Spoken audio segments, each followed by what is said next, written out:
Bismillahirrahmanirrahim. Today's topic of discussion is revision of chapter number 52 of Guide and Physiology. इस chapter का नाम है I3 central neurophysiology of VN. इससे पहले हम आई के स्पेशल सेंसेस के 2 चैप्टर कर चुके हैं। पहले चैप्टर के अंदर हमने बेसिक ऑप्टिक्स देखी थी, दूसरे चैप्टर के अंदर हमने रिसेप्टर्स देखे थे, photo receptors, rods and cons, हमने ये देखा था। अब इस चैप्टर के अंदर हम सेंट्रल न्यूरोफिजियोलॉजी को कवर करने वाले हैं। सेंट्रल न्यूरोफिजियोलॉजी का मतलब अब ये मामला ये रेटिना से ऑप्टिक नर्व के ऊपर जंप कर गया है, तो हम इस चैप्टर को नोट्स की हेल्प से समझेंगे। तो मैं अपने नोट्स आपको दिखा देता हूँ। तो ये है मेरे नोट्स, इंशाल्लाह इनकी पिक्स मैं व्हाट्सएप ग्रुप के अंदर शेयर कर दूंगा, तो आप इनको फॉलो कर लीजिएगा। अब इस चैप्टर के अंदर हमने पढ़ना क्या है? इस चैप्टर के अंदर हमने पढ़ना है विजुअल पाथवे के ऑप्टिक नर्व से ऑप्टिक क्याज्मा, ऑप्टिक आगे जाता है ट्रैक के अंदर, then comes lateral geniculate body and nucleus, then comes the visual radiation या optic radiation, then comes occipital cortex। फिर हमने देखना है कि जो lateral geniculate body होती है ये 2 तरह की होती है, एक ventral और एक होती है dorsal। तो मैं इसको पहले फोकस कर लूँ अच्छे से, ठीक है। तो जो डॉर्सल लैटरल जेनिकुलेट बॉडी, इसका फंक्शन क्या होता है? इसके बाद जो तीसरा हमने जो चीज़ पढ़नी है वो है ऑक्सीपिटल कॉर्टेक्स या विजुअल कॉर्टेक्स। विजुअल कॉर्टेक्स की organisation, then comes detection of colour and important clinical correlates. Finally हम पढ़ेंगे आई की मूवमेंट की, आई की कौन कौन सी मूवमेंट होती है, इनको कंट्रोल करने वाला सिस्टम कौन सा होता है, और इसके बाद autonomic control of accommodation and pupillary aperture या प्यूपिलरी मसल्स। तो सबसे पहले हम पढ़ लेते हैं विजुअल पाथवे। तो विजुअल पाथवे की ये वाली डायग्राम आपको नजर आ रही होगी। विजुअल पाथवे में रेटिना स्टार्ट होता है, रेटिना से optic nerve, optic chiasma, optic tract, then lateral geniculate body, optic radiation and finally come occipital cortex. तो आपने इस डायग्राम को अच्छे से करना है। ये पाथवे आपने इसी डायग्राम से करना है, ठीक हो गया। और इस पाथवे में देखेगा कि जो रेटिना है, रेटिना के या फिर आई के हम 2 पोर्शन कर लेते हैं, या फिर रेटिना के एक वो वाला पोर्शन जो लैटरली पड़ा हुआ है तो उसको बोलते हैं टेम्पोरल हाफ, और एक वो वाला पोर्शन जो नेजली पड़ा हुआ है उसको बोलते हैं नेजल हाफ। तो ये ठीक हो गया। तो ये नेजल हाफ, ये टेम्पोरल हाफ। जो लैटरली होता है वो टेम्पोरल, जो मीडियली पड़ा हुआ होता है वो नेजल। और आप ये देखना कि जो टेम्पोरल हाफ के फाइबर्स होते हैं वो डीकासेट नहीं करते, लेकिन जो नेजल वाले फाइबर्स होते हैं वो डीकासेट कर देते हैं। और जो टेम्पोरल हेमी रेटिना है इसने इन्फॉर्मेशन लेनी है यहाँ वाली मीडियल वाली एरिया की, यानी नेजल साइड की लेनी है, और जो नेजल हेमी रेटिना है उसने टेम्पोरल वाली लेनी है। यानी यहाँ पे हिसाब में उल्टा देखने को मिलता है, ये वाला इस तरह उल्टा देखने को मिलता है। ये उल्टा इसलिए देखने को मिलता है क्योंकि लेंस इन्वर्टेड होता है, लेंस इमेज को इन्वर्ट कर देता है। तो फिर टेम्पोरल हेमी रेटिना के फाइबर डीकासेट नहीं करते, लेकिन जो नेजल हाफ ऑफ रेटिना इसके फाइबर डीकासेट कर देते हैं। इन डीकासेशन की वजह से यह होता है कि जो लेफ्ट आई की जो इन्फॉर्मेशन होती है वो राइट ऑक्सीपिटल कॉर्टेक्स के पास जाती है, और जो राइट आई की इन्फॉर्मेशन है वो पूरी जाती है किसके पास? लेफ्ट विजुअल कॉर्टेक्स के पास। राइट आई नहीं बोलना चाहिए था मुझे, लेफ्ट फील्ड ऑफ विजन के जाती है राइट विजुअल कॉर्टेक्स के पास, और left field of right field of vision की इन्फॉर्मेशन जाती है लेफ्ट विजुअल कॉर्टेक्स। तो ये उल्टा हिसाब होगा, फील्ड ऑफ विजन डिफरेंट जगह पे जाएगी, ऑपोजिट साइड के ऊपर चली जाएगी।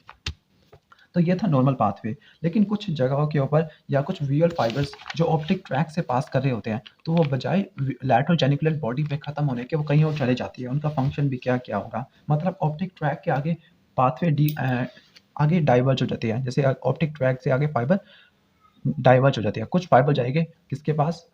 लैटरल जेनिकुलेट बॉडी के पास। इनका मेन फंक्शन होगा ऑप्टिक पाथवे यानी विजुअल कॉर्टेक्स को इन्फॉर्मेशन प्रोवाइड करना, और कुछ फाइबर जाएंगे हाइपोथैलेमस के सुप्रा कियाज्मेटिक न्यूक्लियस के पास, और इनका मेन फंक्शन होगा सर्काडियन रिदम को कंट्रोल करना। सर्काडियन रिदम का मतलब होता है कि डे और नाइट चेंजेस की वजह से हमारी बॉडी के अंदर डिफरेंट फिजियोलॉजिकल फंक्शंस का चेंजिंग आना।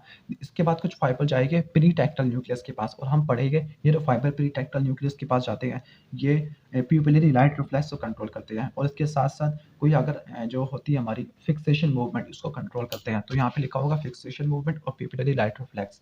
इसके बाद कुछ फाइबर सुपीरियर कॉलिकुलस के पास आते हैं, और superior colliculus rapid directional movement को कंट्रोल करता है, स्पेसिफिकली सकार्ड्स मूवमेंट और स्मूथ परसुएट मूवमेंट। और कुछ फाइबर जाते हैं वेंट्रल लैटरल जेनिकुलेट बॉडी। मैंने आपको बताया था कि लैटरल जेनिकुलेट बॉडी 2 तरह की होती है, डॉर्सल और वेंट्रल। जो वेंट्रल लैटरल जेनिकुलेट बॉडी में जाएगी तो उनका मेन फंक्शन होगा बॉडी के बिहेवियर फंक्शन को कंट्रोल करना। तो इन शॉर्ट जो विजुअल पाथवे है एक ओल्डर सिस्टम की तरह डिवाइड करते हैं और एक न्यूअर सिस्टम याद रखना ये वही सिस्टम है जो हम इन दिनों जो हमारे अंदर होता है, और न्यूअर सिस्टम के जरिए वो fibre dorsal lateral genicular body के जरिए विजुअल कॉर्टेक्स के पास जाते हैं, और यही हमारी जो एनालिसिस होती है वीएन इन्हीं की वजह से होती है, न्यूअर पाथवे की वजह से। जो ओल्डर पाथवे है, ओल्डर पाथवे में इन्फॉर्मेशन हाइपोथैलेमस के पास जा सकती है, प्रीटेक्टल के पास, सुपेरियर कॉलिकुलस के पास, और वेंट्रल लैटरल जेनिकुलर बॉडी के पास, और इसे कई इंपॉर्टेंट फंक्शन होता है। आगे पढ़ लेते हैं function of dorsal lateral genicular nucleus. अब हमने कहा था कि जो डोर्सल लैटरल जेनिकुलर न्यूक्लियस से इंफॉर्मेशन लेता है ऑप्टिक ट्रैक के जरिए, और जो ऑप्टिक ट्रैक असल में जो ऑप्टिक के आत्मा के अंदर जो जो जो ऑप्टिक ट्रैक होता है असल में ये एक्सॉन्स होते हैं, ठीक हो गया, यानी टेम्पो इप्सिलैटरल टेम्पोरल हेमिरेटिना और कॉन्ट्रालैटरल नेजल हेमिरेटिना इसके फाइबर्स होते हैं। तो ये इन्फॉर्मेशन लेता है ऑप्टिक ट्रैक से, और इसके जो न्यूरॉन्स होते हैं लैटरल जेनिकुलर बॉडी के वो एक्सॉन सेंड करते हैं विजुअल कॉर्टेक्स के पास वाया ऑप्टिक रेडिएशन, ठीक हो गया। और ये डोर्सल एंड के ऊपर पड़ा हुआ होता है थैलेमस के, that is why it is called dorsal lateral genicular body. एक होता है वेंट्रल वाला, इसका मेन फंक्शन होता है बिहेवियर को कंट्रोल करना। तो इसके दो मेन फंक्शन होगी डोर्सल लैटरल जेनिकुलर बॉडी के। पहला होगा कि इन्फॉर्मेशन को रिले करवा देना, ट्रांसफर करा देना ऑप्टिक ट्रैक से लेकर visual cortex via optic radiation. और इसका दूसरा मेन फंक्शन होगा कि इन्फॉर्मेशन को गेट करना, जिस तरह हमारे घर में गेट लगा होता है वो कंट्रोल करता है कि कितने बंदों ने एंटर होना है, तो ये भी गेटिंग का काम करता है। मिसाल के तौर पर अगर ये यही कंट्रोल करेगा कि कितने सिग्नल्स जाने हैं ऑप्टिक ट्रैक से विजुअल कॉर्टेक्स के पास, किस तरह से कि अगर मिसाल के तौर पर अगर ज़्यादा लाइट की इन्फॉर्मेशन आ गई है तो ज़्यादा लाइट वाली इन्फॉर्मेशन को विजुअल कॉर्टेक्स तक पहुंचाने नहीं देगा। इसी तरह ये इन्फॉर्मेशन को कंट्रोल करेगा, किस तरह से कि दो तरह के इनहिबिटरी सिग्नल्स को लेता है। एक है कोर्टिकोफ्यूगल सिग्नल्स, कोर्टिकोफ्यूगल का मतलब एक जो कॉर्टेक्स है इसके पास आ रहे होगे, बैकवर्ड डायरेक्शन में आ रहे होगे, ठीक हो गया। मिसाल के तौर पर जब ब्राइट लाइट आंखों में पड़ती है तो शुरू में तो हमें तकलीफ होती है, लेकिन बाद में हमारी रेटिना सेंसिटिव हो जाता है, वो इस वजह से क्योंकि विजुअल कॉर्टेक्स कोर्टिकोफ्यूगल सिग्नल के जरिए लैटरल जेनिकुलर बॉडी को इनहिबिटरी सिग्नल सेंड करता है। वो inhibitory signal lateral genicular body के गेटिंग फंक्शन को खत्म कर देती है। दूसरा फंक्शन है दूसरा एरिया है रेटिकुलर फॉर्मेशन, ये भी इनहिबिटरी होता है, और जब ये स्टिमुलेट होती है तो ये भी डोर्सल लैटरल जेनिकुलर बॉडी को इनहिबिट कर देती है, जिसकी वजह से जो विजुअल इन्फॉर्मेशन सिर्फ स्पेसिफिक वाली जाएगी, और जो इसकी लैटरल इनहिबिशन भी इसी तरह से हो जाएगी। आपको ये बताना चाहूँ कि जो लैटरल जेनिकुलर बॉडी इसकी भी 6 लेयर्स होती है। जिस तरह हमने पढ़ा था कि जो कॉर्टेक्स होता है, चाहे वो ऑक्सीपिटल कॉर्टेक्स हो, चाहे वो विजुअल कॉर्टेक्स हो, चाहे वो ऑडिटरी कॉर्टेक्स हो, चाहे वो स्मेल वाला कॉर्टेक्स हो, तो हर एक कॉर्टेक्स की 6 लेयर्स होती है। तो इसी तरह डोर्सल लैटरल जेनिकुलर बॉडी इसकी भी 6 लेयर्स हमें देखने को मिलती है। मैं आपको डायग्राम से दिखा देता हूँ। डायग्राम यहाँ पे नहीं है, आई एम सॉरी, डायग्राम यहाँ पे नहीं है। तो असल में इसके भी 6 लेयर्स होती है। तो जो इसका लेयर 2, लेयर 3 और लेयर 5 ये सिग्नल रिसीव करते हैं lateral half of ipsilateral retina. मैंने आपको कहा था कि जो एक ऑप्टिक ट्रैक के अंदर फाइबर कहाँ कहाँ से आते हैं, टेम्पोरल हेमिरेटिना से आते हैं, इप्सिलैटरल सेम साइड के, और कॉन्ट्रालैटरल नेजल वाले। जो इप्सिलैटरल वाले होते हैं वो लैटरल जेनिकुलर बॉडी के दूसरी, तीसरी और 5वीं लेयर के अंदर खत्म होते हैं। तो आपने इस तरह से याद करना है, 2 और 3 इन दोनों को प्लस करते हैं तो 5 आता है। 2 और 3 5 ये इप्सिलैटरल से लेते हैं, और 1 4 6 ये लेते हैं कॉन्ट्रालैटरल नेजल हेमिरेटिना से। तो ये अरेंजमेंट आपको आनी चाहिए। अब जो डोर्सल लैटरल जेनिकुलर बॉडी इसको हम दूसरी तरह कैसे भी डिवाइड कर सकते हैं। मिसाल के तौर पर इसके लेयर 1 और 2 इसको बोलती है मैग्नो सेलुलर। मैग्नो का मतलब बड़े बड़े साइज बड़ा होना, सेलुलर का मतलब न्यूरॉन्स का साइज ज़्यादा है, क्योंकि यहाँ पे न्यूरॉन्स का साइज बड़ा होता है। जबकि लेयर 3 4 5 6 इनको बोलते हैं पैरवोसेलुलर, क्योंकि न्यूरॉन का साइज काफ़ी छोटा है। तो पहला डिफरेंस हो गया न्यूरॉन के साइज का। दूसरा, ये जो न्यूरॉन्स होते हैं लैटरल जेनिकुलर बॉडी के, ये रेटिनल एम गैंग्लियन सेल से इन्फॉर्मेशन लेते हैं, क्योंकि गैंग्लियन सेल के न्यूरॉन को भी हम इसी में डिवाइड करते थे, मैग्नोसेलुलर, पैरवोसेलुलर। तो जो लेयर 1 और 2 है ये type M retinal ganglion cell से इन्फॉर्मेशन लेगी, जबकि वो टाइप पी से लेंगे, पी से पैरवोसेलुलर, ठीक हो गया। और हमने पहले पढ़ा था कि जो एम वाला सिस्टम है मैग्नो सेलुलर है, काफ़ी ज़्यादा रैपिड होता है, रैपिड, जबकि ये पैरो वाला काफ़ी ज़्यादा स्लो होता है। इसके बाद हमने एक और बात पढ़ी थी कि जो ये वाला सिस्टम है ये कलर ब्लाइंड होता है, ये वाला मैग्नो सेलुलर वाला, जबकि पैरो सेलुलर वाला कलरफुल होता है, यानी कलर वाली इन्फॉर्मेशन को सेंड करता है। इसके बाद पढ़ते हैं organisation and function of visual cortex. तो आपको पता होना चाहिए विजुअल कॉर्टेक्स होता किस जगह पे। तो ये आपको नजर आ रहा होगा पोस्टीरियरली, आपको एक फिशर नजर आ रहा होगा, उसको बोलते हैं कैलकैरिन फिशर।